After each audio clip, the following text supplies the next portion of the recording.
Voices from the basement. The house loomed over them like a sentinel of time, its weathered siding peeling away as if trying to shed decades of memories. Sarah stood in the driveway, arms crossed, staring at the place she'd spent countless summer afternoons as a child. But today, the warmth she once associated with her grandmother's house felt suffocating, replaced by a heavy silence that pressed against her chest. "Still can't believe she's gone," she murmured, more to herself than to the others. Jack, tall and wiry with a perpetual smirk that masked his nervous energy, stepped beside her. Yeah, she was tough as nails. Thought she'd outlive all of us. Mia, Sarah's best friend since middle school, placed a comforting hand on her shoulder. Her presence had always been calming, with her soft voice and empathetic gaze. "We'll help you get through this," she said.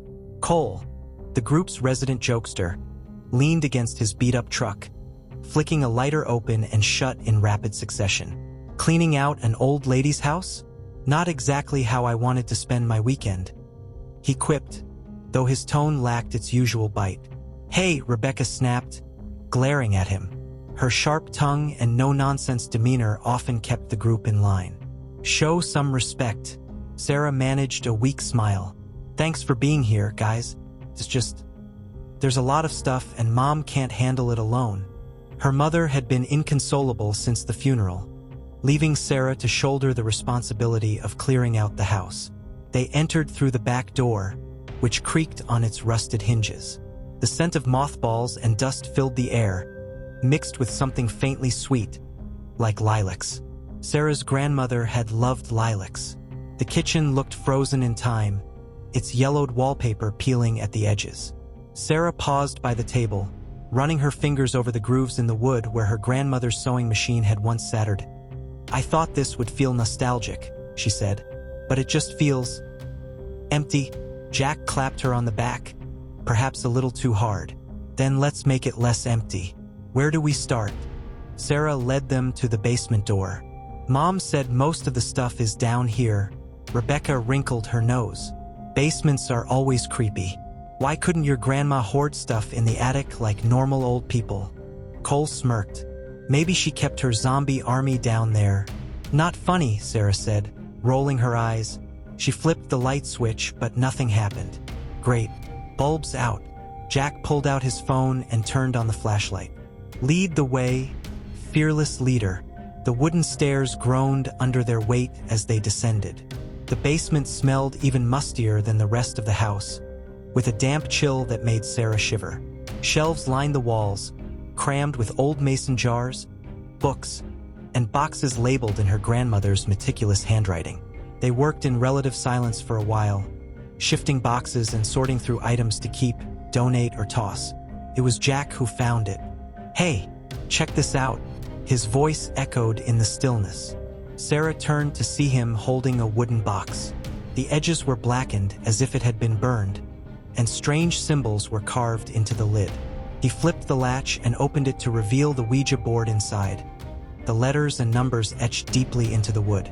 "Nope," Mia said immediately, backing away. "Oh, come on," Cole said, grinning. "What's the worst that could happen?" Sarah hesitated, memories flooding back. Her grandmother had been deeply superstitious, always warning her to never mess with things she didn't understand. But curiosity flickered in her chest, outweighing her caution. "It's just a game," Jack said, already setting the board on an old card table. Sarah bit her lip. "Fine, but just for a minute. Then we get back to work." The group gathered hesitantly around the table, the dim light from their phones casting long, flickering shadows across the room. Sarah stared at the board as if it might bite. The letters and numbers gleamed unnaturally, despite the layer of grime that coated the wood. She ran her fingers along the edges, feeling the intricate carvings. "This thing is ancient," Mia said, her voice a whisper. "Like, museum piece ancient, or cursed," Rebecca muttered, arms crossed tightly over her chest. Jack raised an eyebrow. "You're not scared, are you?" Rebecca shot him a glare. "I'm not scared. I'm smart. There's a difference." "All right, enough," Sarah said, her tone sharper than she intended. Her nerves were fraying. "It's just a piece of wood. Cole leaned closer, inspecting the symbols burned into the corners. What's with these marks? They look weird, probably decorative, Jack said, though his voice carried a hint of unease. Rebecca shook her head. Those are runes. My grandma used to have books on stuff like this. They're supposed to, I don't know, ward off evil or something. Great, Mia whispered. So why are they on a Ouija board? Doesn't that contradict the point? The room seemed to grow colder, a draft snaking through the basement despite the lack of windows. Sarah shivered, pulling her hoodie tighter around herself. All right, now I'm curious, Jack said, breaking the silence. He pulled the planchette from the box, its triangular shape smooth and polished, with a small glass window in the center. He held it up to the light. Who's in? No way, Mia said, stepping back. Those things freak me out. You've seen the movies. Movies aren't real, Mia, Jack said, setting the planchette on the board with a casual confidence that felt forced. Sarah hesitated. A knot of unease twisted in her stomach, but something about the board drew her in. A quiet voice in the back of her mind, one she refused to acknowledge as her grandmother's, whispered a warning. We don't have to do this, Rebecca said. Sarah nodded but surprised herself by sitting down at the table. Let's just see what happens. Jack grinned and took a seat beside her. That's the spirit. No pun intended. Cole dropped into a chair across from them. This is gonna be awesome. Rebecca groaned but pulled up a chair, her expression a mixture of reluctance and curiosity. Fine, but if something starts whispering in Latin, I'm out. They all placed their fingers lightly on the planchette. Sarah's heart thudded in her chest as the room seemed to hold its breath. Okay, Jack said, his voice steady but softer than usual. Is anyone there? The planchette didn't move. The silence in the basement deepened, pressing against their ears. Maybe we're not asking the right questions, Cole said, his tone half joking. What if we ask for a sign? Mia, standing a few feet away, crossed her arms tightly. You shouldn't do that. Why not? Jack asked. Because inviting something to give you a sign feels reckless, she said, her voice trembling slightly. Jack smirked but didn't press further. Fine, let's keep it simple. Who are you? For a moment, nothing happened. Then, slowly, the planchette began to move. Sarah froze, her breath caught in her throat. Okay, who's doing that? Not me, Cole said, his voice oddly flat. I swear, I'm not, Jack added, though his usual cockiness was gone. The planchette stopped, resting on the letter H. It slid again, stopping on E, then L, and finally P. Help, Sarah whispered. The light on Jack's phone flickered and dimmed. The shadows in the corners of the basement seemed to stretch and twist, creeping closer. I'm done, Mia said, backing toward the stairs. Before anyone could respond, the planchette jerked violently, spinning across the board before stopping dead center. The carved runes around the edges seemed to glow faintly, as if the board itself were alive. The basement door slammed shut, the sound echoing like a gunshot. Did you see that? Rebecca whispered, her voice barely audible over the sudden pounding of Sarah's heartbeat. Of course we saw it, Cole hissed, pushing back his chair so abruptly it scraped against the concrete floor. His bravado was gone, replaced with wide eyes darting toward the sealed door. It's just the wind, Jack said, but his voice wavered. He tugged at the door handle, yanking it harder with every attempt. It's stuck. There are no windows down here, Mia snapped from the shadows. She was pressing herself against the far wall, her flashlight shaking in her hand. How could it be the wind? Sarah felt her breath hitch as a low creak echoed from somewhere deep within the basement. It wasn't the groan of settling wood or the hum of old pipes. It was deliberate, rhythmic, like the sound of something heavy dragging across the floor. Closer, then stopping. Who's there? Sarah asked before she could stop herself, her voice trembling. The planchette, untouched, jerked violently across the board. Spelled run. What the hell?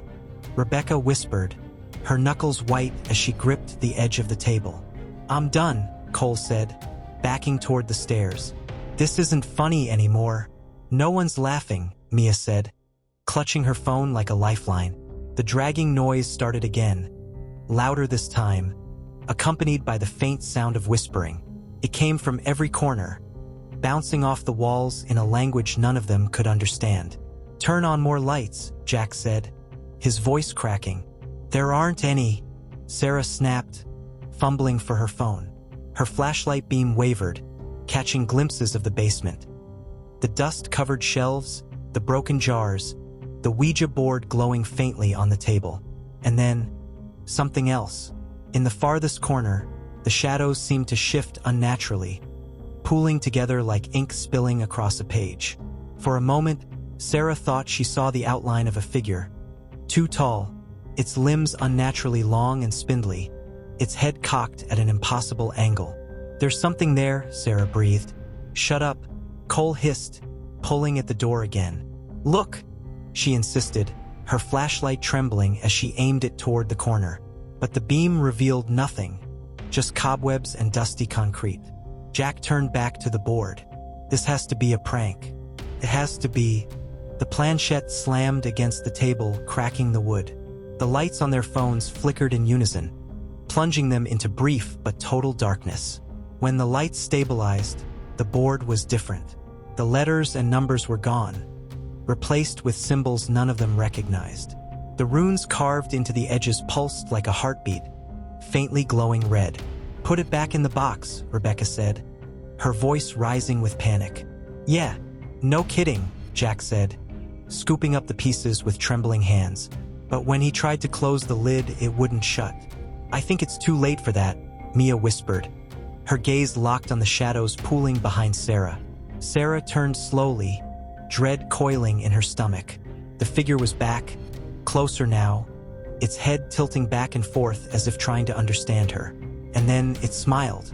It didn't have a face, just a hollow void where one should be. But somehow Sarah knew it was smiling. The whispering grew louder, piercing their ears. Words became clearer, though distorted, like a broken record spinning too fast. "Stay, stay, stay." Jack stumbled backward, knocking over a stack of boxes. "Screw this. We're leaving." "No," Sarah yelled, grabbing his arm. "We can't just run. What if it—" The lights flickered again, and this time they didn't come back on. Total darkness swallowed them, and then the screaming started. The basement's oppressive darkness consumed everything, a void so complete it seemed to swallow their screams. The group became separated in the confusion, their panicked voices echoing off the concrete walls like distant cries in a cavern. Sarah's heart thundered in her chest as she fumbled through the darkness, her hands scraping against rough concrete. "Jack? Mia? Someone? Say something," she yelled, her voice cracking. But no one answered. Instead, a faint, guttural sound drifted through the air, a wet, labored breathing that wasn't hers. She spun, her flashlight beam dancing wildly, but the light seemed swallowed by the dark. Then, from the edge of her vision, she saw it. The figure from before, impossibly tall and crooked, standing just a few feet away. "Get away!" she screamed, backing into a stack of boxes that toppled around her. But the figure didn't move, its hollow void of a face tilted, curious, as if studying her. Sarah stumbled to her feet, clutching a broken piece of wood like a weapon. The figure's smile grew wider, stretching into the dark, the outline of its teeth razor-sharp and impossibly white. And then it lunged. Jack's head throbbed where he'd hit it in the chaos, and his flashlight had shattered on the floor. Crawling on his hands and knees, he groped through the darkness, calling out, "Rebecca! Cole! Where are you?" The basement answered with a long, low moan, like metal twisting under strain. A cold hand brushed against his arm. Jack froze, his breath catching in his throat. "Rebecca," he whispered, reaching out. But what his fingers touched was wrong. Slick and icy, like wet clay. The hand wrapped around his wrist, pulling him with inhuman strength. Jack screamed, digging his heels into the concrete as he was dragged backward. Behind him, a voice rasped, low and guttural, "Come closer. I've been waiting." He turned, his eyes adjusting just enough to make out the thing gripping him. It wasn't human. Its skeletal body was wrapped in sagging, translucent skin, its hollow eyes boring into him. A jagged grin split its face as it whispered, "Let me in." Jack clawed at the ground, his screams swallowed by the basement's endless void. Mia had bolted when the screaming started, her survival instincts overriding everything else. She found herself pressed against a cold wall, her flashlight flickering as she tried to steady her breathing. "It's not real," she whispered to herself. "This isn't real." But then she saw it. Shadows slithering along the walls, pooling at her feet. They rose slowly, taking shape, a dozen faceless forms, their outlines shifting as if made of smoke. They whispered her name in unison, 1,000 voices layered into one. "Mia, Mia, come join us." "No!" she screamed, swiping at them with her flashlight. The beam cut through the shapes but did nothing to stop them. One of the shadows reached out, its fingers stretching unnaturally long, curling around her neck. Her flashlight fell from her hand, and as the light rolled away, Mia saw her reflection in its glass lens. But it wasn't her. The face staring back at her was pale, her eyes sunken and empty. Her lips moved silently, mouthing the words, "It's already too late." Rebecca crouched in the far corner of the basement, clutching her phone like a lifeline. Its dim light barely illuminated her shaking hands. She dialed 911 with trembling fingers, but the line was dead, just static on the other end. "Please," she whispered, tears streaming down her face. "Someone help us." From the static, a voice emerged. It was soft, melodic, and eerily familiar. "Rebecca, why didn't you listen?" Her phone screen flickered, and an image appeared. A live feed of herself, staring into the screen with wide, terrified eyes. Behind her, a shadow moved. Rebecca spun, dropping her phone. Her flashlight beam caught the briefest glimpse of a figure crawling toward her. Its limbs bending at impossible angles, its head tilted sharply to one side. "Stay back!" she screamed, grabbing the nearest object, a rusty wrench, and swinging it wildly. The thing stopped, cocked its head, and let out a laugh that sounded like nails scraping on glass. The wrench flew from her hands as the creature lunged, pinning her against the wall. Its mouth opened impossibly wide, as if it would swallow her whole. Cole was running, though he wasn't sure where. The basement seemed endless, its walls stretching into infinity. He could hear the others screaming, but their voices were distorted, echoing like they were underwater. A light appeared ahead, a faint glow. Desperate, he sprinted toward it, thinking it might be an exit. But as he got closer, he saw it wasn't a door. It was a mirror. He skidded to a halt, staring at his own reflection. But the person in the mirror didn't move the way he did. "Who are you?" Cole whispered. The reflection grinned, its mouth splitting from ear to ear. "I'm you, but better." Before Cole could react, the mirror shattered, and from the shards rose dozens of hands, clawing at him, dragging him into the glass. His screams were muffled as his reflection stood on the other side, smiling back at him. The darkness in the basement thickened, consuming the cries of the friends one by one. And then silence. The basement door creaked open, and the faint scent of lilacs wafted through the house. Upstairs, the Ouija board lay untouched on the kitchen table, its symbols burned into the wood. And in the basement, the whispering began again, rising and falling like waves in the oppressive silence. The basement seemed alive, breathing, its shadows pulsing with a dark rhythm. Sarah's screams were the first to break the quiet, sharp and guttural. She staggered into the center of the room, her clothes torn and blood staining her arms. "It's in my head," she cried, clutching at her temples. Her flashlight flickered weakly, casting distorted shapes on the walls. "Sarah?" Jack's voice trembled as he crawled out of the darkness. His face was pale, his hands trembling uncontrollably. What did it do to you?" Sarah didn't answer. She stared at Jack, her eyes wide and unfocused, as if she wasn't seeing him at all. Rebecca stumbled into view next, her hair disheveled, her breathing ragged. She clutched her arm, a deep gash oozing blood. "Where's Mia? And Cole?" "They're gone," Sarah whispered, her voice hollow. "It took them." "What do you mean, took them?" Jack demanded, his voice rising. "I saw it," Sarah snapped, her voice breaking. "It dragged them into the shadows. I heard them screaming, and then... nothing." Rebecca shook her head violently, tears streaming down her face. "No, they're still here. We just have to..." A low rumble interrupted her, the sound vibrating through the floor. The runes on the Ouija board began to glow again, brighter this time, casting an eerie red light that filled the room. Jack stepped closer, staring at the board. The symbols had shifted again, forming a single word: choose. "What does it mean?" Rebecca whispered, her voice shaking. The basement answered with another rumble, and then a figure stepped forward from the shadows. It was Cole, or at least it looked like him. "Cole!" Rebecca shouted, rushing toward him. "Stop!" Sarah screamed, grabbing her arm. But it was too late. As Rebecca reached for Cole, his face twisted into something inhuman. His jaw unhinged, stretching impossibly wide, revealing rows of jagged teeth. His arms snapped backward, his fingers elongating into sharp claws. Rebecca's scream was cut short as the creature lunged, its claws raking across her chest. She fell to the floor, gasping, as blood pooled around her. Jack grabbed a metal pipe from the ground and swung it wildly, connecting with the creature's side. It howled, retreating into the shadows, its form dissolving like smoke. "We have to get out of here," Jack yelled, pulling Sarah to her feet. "No," Sarah said, shaking her head. "The board. It wants us to play." "What are you talking about?" Jack demanded.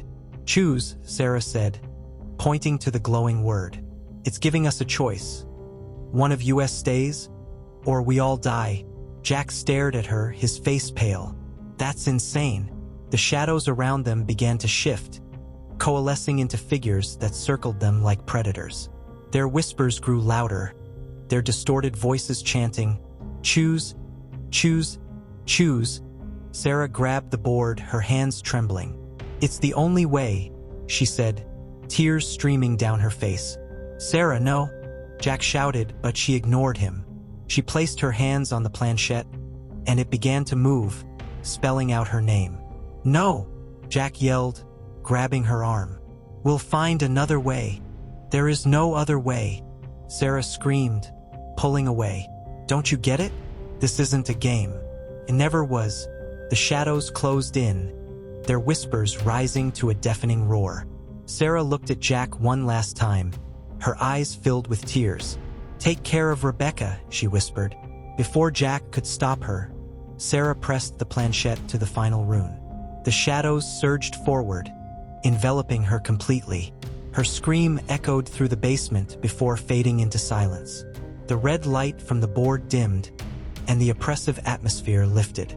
Jack and Rebecca stared at the spot where Sarah had been, her absence a gaping wound in the room. "She's gone," Rebecca whispered, her voice barely audible. Jack nodded, his hands shaking. "We need to leave. Now!" Together, they stumbled up the stairs, the basement door creaking open as if inviting them out. The house was eerily quiet, the scent of lilacs stronger than ever. As they stepped outside, the cold night air hit them like a wave. Rebecca collapsed onto the porch, sobbing uncontrollably. Jack stood beside her, staring back at the house. "Do you think it's over?" Rebecca asked, her voice trembling. Jack didn't answer. He couldn't. Inside the house, the basement door creaked shut, and in the silence that followed, the faint whispering began again. Jack couldn't shake the feeling that something was still watching them. The house stood silent behind them, a dark silhouette against the night sky, but its presence lingered, heavy and unyielding. "Rebecca, we need to get to the car," Jack said, pulling her to her feet. His voice was firm, but his eyes darted nervously back toward the house. Rebecca wiped her tears, nodding weakly. They made their way toward the driveway, the crunch of gravel beneath their feet unnaturally loud in the quiet night. The car came into view, a welcome beacon of safety. Jack fumbled with the keys, his trembling hands struggling to fit them into the lock. Come on, he muttered. A cold breeze swept past them, carrying the faint scent of lilacs. Rebecca froze, her eyes widening. Do you hear that? She whispered. Jack stopped, his blood running cold. The whispers were back, faint but unmistakable, drifting on the wind like a sinister lullaby. Jack, Rebecca, don't leave us. The car's headlights flickered on, casting long, distorted shadows across the driveway. Jack and Rebecca turned, their hearts pounding, as the shadows began to twist and writhe, forming grotesque shapes. We need to go, Jack shouted, yanking the door open and shoving Rebecca inside. He jumped into the driver's seat, starting the engine with shaking hands. The shadows pressed against the car windows, their forms shifting and clawing, faces appearing briefly before melting away. One of them, a tall, crooked figure, leaned close to Rebecca's window, its hollow eyes staring directly at her. Drive! Rebecca screamed, covering her face. Jack floored the gas pedal, the car lurching forward. The tires screeched as they sped down the driveway, the house shrinking in the rearview mirror. As they reached the main road, the oppressive feeling began to fade, but neither of them spoke. Jack kept glancing in the rearview mirror, half expecting to see the shadows chasing them. Rebecca stared out the window, her face pale and tear-streaked. Do you think Sarah's okay? She asked softly. Jack didn't answer. He couldn't. The road stretched endlessly before them, the car's headlights cutting through the dark. But then, just ahead, they saw something. A figure standing in the middle of the road. Jack slammed on the brakes, the car skidding to a halt. The figure didn't move. It's just a person, Jack said, trying to convince himself. The figure stepped into the light, and their hearts sank. It was Sarah. Her clothes were torn, her face pale, and her eyes empty. She raised a hand, motioning for them to stop. Sarah, Rebecca yelled, throwing open her door. No, wait, Jack shouted, but Rebecca was already running toward her. As Rebecca reached Sarah, she stopped abruptly. Something was wrong. Sarah's lips curled into a smile, but it wasn't warm. It was jagged, too wide, splitting her face unnaturally. Rebecca, Sarah said, her voice a low, distorted growl. Why didn't you stay? Rebecca stumbled back, but it was too late. Sarah lunged forward, her hands clawing at Rebecca's throat. Jack's heart raced, his breath coming in ragged gasps as he lunged toward the creature that looked like Sarah. His hands were slick with sweat as he grabbed the tire iron from the back seat, its cold metal biting into his palm. The creature's smile stretched wider, its jaw cracking as if it were breaking apart. You can't leave, Jack, it growled, its voice guttural and unnatural, like gravel grinding against bone. It wasn't Sarah anymore. Her skin was too pale, too stretched, and her eyes, those hollow, empty sockets, were dark pools of nothingness that seemed to devour the light. Her body twitched unervingly, contorting like a broken marionette, limbs jerking in erratic, unnatural motions. Before Jack could react, the creature's long, gnarled hand shot out, fingers elongating into sharp talons, slashing at him with a speed he couldn't predict. The claws raked across his chest, tearing through his shirt and leaving deep gouges in his skin. He howled, stumbling back, but the creature was faster. With a sickening crack, its neck twisted impossibly, like rubber bending in a direction no human body could. The creature's head jerked back and forth, its spine audibly cracking as it contorted itself into a grotesque parody of human movement. The skin along its neck stretched and pulled, the veins black and pulsating beneath the surface, as if they were trying to escape its body. Jack swung the tire iron with all his might, the heavy metal connecting with the creature's head with a wet, bone-shattering thud. The force of the blow sent the creature stumbling back, its body buckling unnaturally. Its skull cracked open with a sickening pop, a flood of dark, viscous liquid spilling from the wound, splattering across the ground. The thing shrieked, the sound like nails dragging across a chalkboard, its mouth stretching open to reveal rows of sharp, jagged teeth that weren't even remotely human. The skin around its mouth tore as it howled, revealing more of its true form. Skin peeling back, sinew and muscle exposed in places it shouldn't have been. Its lips bled, but it didn't stop, didn't flinch. Its arm, now bent at an impossible angle, shot forward, the claws swiping across Jack's torso. He felt a searing pain as the talons tore through his flesh, dragging blood across his ribs.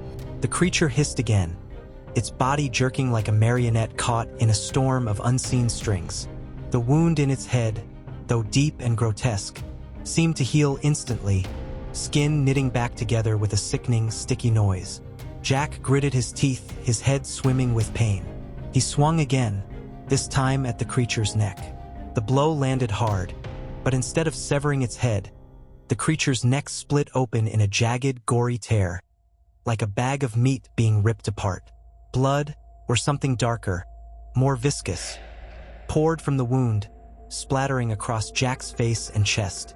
The creature screeched louder, its sound reverberating through Jack's skull. Rebecca's gasps were like a distant echo as Jack fought, his hands slipping in the dark, sticky mess. The tire iron slipped from his grip, falling to the ground with a metallic clang. But the creature didn't stop. It lunged again, its twisted body moving faster than any human form should. Its claws gripped Jack's shoulder, digging in deep. He felt them tear through his skin like paper, blood pouring down his arm. With his free hand, Jack grabbed the creature's throat, squeezing, trying to choke the life out of it. But its skin was cold and rubbery, giving no purchase, no sign of weakening. In a final, frantic effort, Jack reached for anything that could end this. His hand brushed across the broken tire iron, now lying just a foot away. He grabbed it, his fingers slick with blood, and with one last, desperate swing, he drove the metal into the creature's chest. The thing shuddered violently, its body spasming as the metal dug deep. Its ribcage cracked open, flesh tearing apart in a sickening, fleshy explosion, dark blood splattering across the car and Jack. The creature's mouth opened wide in a final scream, but instead of air, it released a torrent of black, tar-like fluid, choking on it as its body started to collapse. Jack stumbled back, gasping for breath, his chest heaving in agony. The creature's body dissolved like a nightmare unraveling. Its limbs twisted and broke apart, turning to ash before his eyes. The face that had once been Sarah's melted away, leaving nothing but the dark, empty void of its hollow eyes staring at him one last time. Rebecca was shaking violently, her face pale, blood still staining her clothes. "What the hell was that?" she whispered, her voice cracked. Jack couldn't answer. His whole body screamed in pain, his thoughts spinning in a haze. All he could do was stagger backward, dragging Rebecca with him toward the car. But as they got into the car, Jack glanced in the rearview mirror, his heart skipping a beat. The shadows had shifted again, and something or someone was still standing in the distance, watching. They drove in silence, the tension in the car unbearable. The road seemed endless, stretching into the night like a cruel joke. Rebecca stared at her reflection in the passenger window, her mind racing. But as she looked closer, her reflection didn't match her movements. Her reflection smiled. "Jack," she whispered, her voice shaking. Jack glanced at her, his eyes wide. "What is it?" Before she could answer, the radio crackled to life, filling the car with static. A voice emerged, soft and melodic. "You thought you could leave? The game isn't over." The car's headlights flickered, and the engine sputtered. The shadows returned, slithering across the windows, enveloping the car in darkness. Jack and Rebecca screamed, but their voices were lost in the void. The house sat quiet and still, its basement door slightly ajar. Inside, the Ouija board lay untouched on the table. The faint sound of laughter echoed through the empty halls.